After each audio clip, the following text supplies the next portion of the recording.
বাংলাদেশের রাজনীতিতে ডক্টর খন্দকার মোশাররফ হোসেন একটি পরিচিত নাম। ব্রেনে টিউমারজনিত অসুস্থতার কারণে বর্তমানে তিনি রাজনীতি থেকে দূরে রয়েছেন। আজীবন বিএনপি করা এই নেতা একসময় ছিলেন তুখোড় জিয়াউর রহমান বিরোধী। এমনকি জিয়াউর রহমানের সামনেই তিনি জিয়ার বিরুদ্ধে বক্তব্যও দিয়েছিলেন। কিন্তু কোন ঘটনার ফলে তিনি আবার বিএনপিতে জিয়ার ডাকে যোগ দেন, সেই ইতিহাস থাকছে আজকে আমাদের এই আয়োজনে। রাজনৈতিক অঙ্গনের নানান ইতিহাস ও তথ্য পেতে আমাদের চ্যানেলটি সাবস্ক্রাইব করে বেল বাটনটি প্রেস করে রাখুন।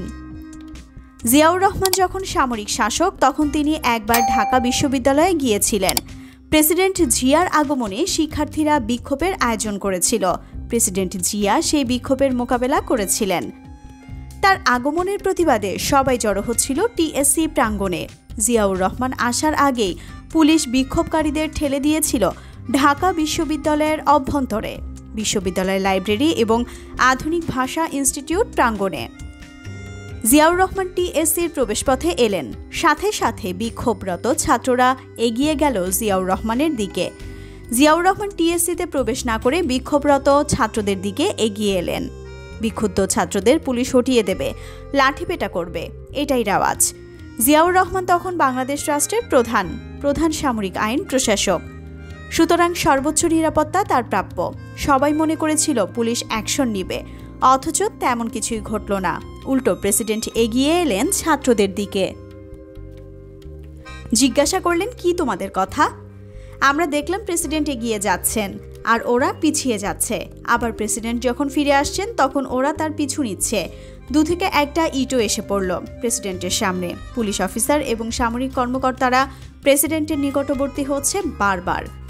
হয়তোবা আদেশের অপেক্ষা করছে তারা। 10 থেকে 15 মিনিট ধরে এভাবে চলতে থাকলো। অপেক্ষমান লোকেরা বলাবলি করছে পুলিশ কেন অ্যাকশন নিচ্ছে না। বাংলাদেশের লোকজন সততই সরকার বিরোধী, অথচ অপেক্ষমান লোকেরা প্রেসিডেন্ট জিয়ার ধৈর্য ও সাহস দেখে তাৎক্ষণিকভাবে তার পক্ষে চলে গেছে। ছাত্ররা অবশেষে পিছু হটল। প্রেসিডেন্ট নিরাপদে প্রবেশ করলেন সভাস্থলে টিএসসিতে। জানা যায় সেখানেও কোনো শিক্ষকের তীর্যক বাক্যবাণের শিকার হয়েছেন তিনি। আজকের বিএনপিতে শীর্ষ নেতা প্রফেসর খন্দকার মোশাররফ হোসেন এই প্রতিবাদীদের একজন। তিনি বলেছিলেন গণতন্ত্র প্রতিষ্ঠার কথা। জিয়া পরে বঙ্গভবনে তাকে ডেকে নিলেন, গণতন্ত্র প্রতিষ্ঠায় সহযোগিতা চাইলেন। শত্রু হতে চেয়ে তিনি বন্ধু বলেই গণ্য হলেন। এতদিনে ক্ষমতার অনেক রদবদল হয়েছে, বদল হয়নি খন্দকার মোশাররফ।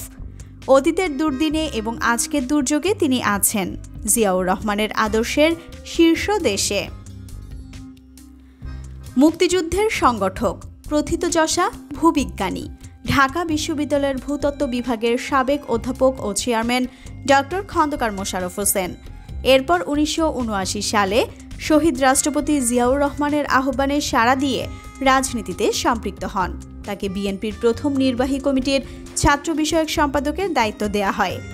এই পদে 1986 সাল পর্যন্ত দায়িত্ব পালন করেন। তার বলিষ্ঠ নেতৃত্বে ছাত্রদল বাংলাদেশের অন্যতম প্রধান ছাত্র সংগঠনের রূপ নেয়।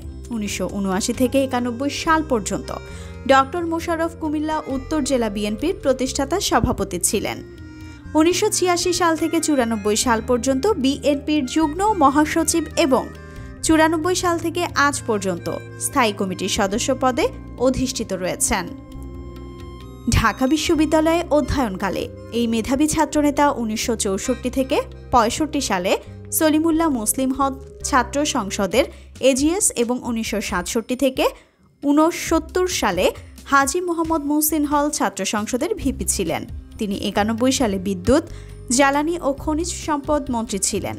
96 সালে স্বল্প মেয়াদে স্বরাষ্ট্রমন্ত্রী এবং 2001 সালে স্বাস্থ্য ও পরিবার কল্যাণ মন্ত্রী থাকাকালে প্রায় 1000 কোটি টাকার উন্নয়ন প্রকল্প বাস্তবায়ন করেছেন। 71-এ মহান স্বাধীনতা যুদ্ধের সময় খন্দকার মোশাররফ হোসেন লন্ডনে পিএইচডি করেছিলেন। তখন বাংলাদেশের পক্ষে বিশ্ব জনমত সৃষ্টির জন্য তিনি বিরচিত ভূমিকায় অবতীর্ণ হন। ওই সময় বিলেতে ছাত্র সংগ্রাম পরিষদের আহ্বায়ক হিসেবে বলিষ্ঠ নেতৃত্ব দেন। ডক্টর মোশাররফ প্লাবন ভূমিতে মৎস্য চাষ পদ্ধতির উদ্ভাবক। এই উদ্ভাবনের মাধ্যমে তিনি বাংলাদেশে মৎস্য খাতের উন্নয়নে আলোড়ন সৃষ্টি করেছেন। প্লাবন ভূমিতে মৎস্য চাষ পদ্ধতি দাউদকান্দি মডেল হিসেবে সরকারি স্বীকৃতি পেয়েছে। মৎস্য ক্ষেত্রে অসামান্য অবদানের জন্য তিনি জাতীয় পুরস্কার স্বর্ণপদক লাভ করেন। ভূতত্ত্ব বিষয়ে স্ট্রাকচারাল অ্যানালাইসিসে তার নতুন উদ্ভাবন হোসেনস মেথড অফ এক্সটেনশন আন্তর্জাতিক স্বীকৃতি পেয়েছে। তিনি নোবেল পুরস্কার বিজয়ী বিজ্ঞানী প্রফেসর আব্দুস সালাম প্রতিষ্ঠিত আইসিটিটির অ্যাসোসিয়েট সদস্য এবং থার্ড ওয়ার্ল্ড একাডেমি অফ সায়েন্সের একজন ফেলো। তিনি 2 পুত্র ও 1 সন্তানের জনক।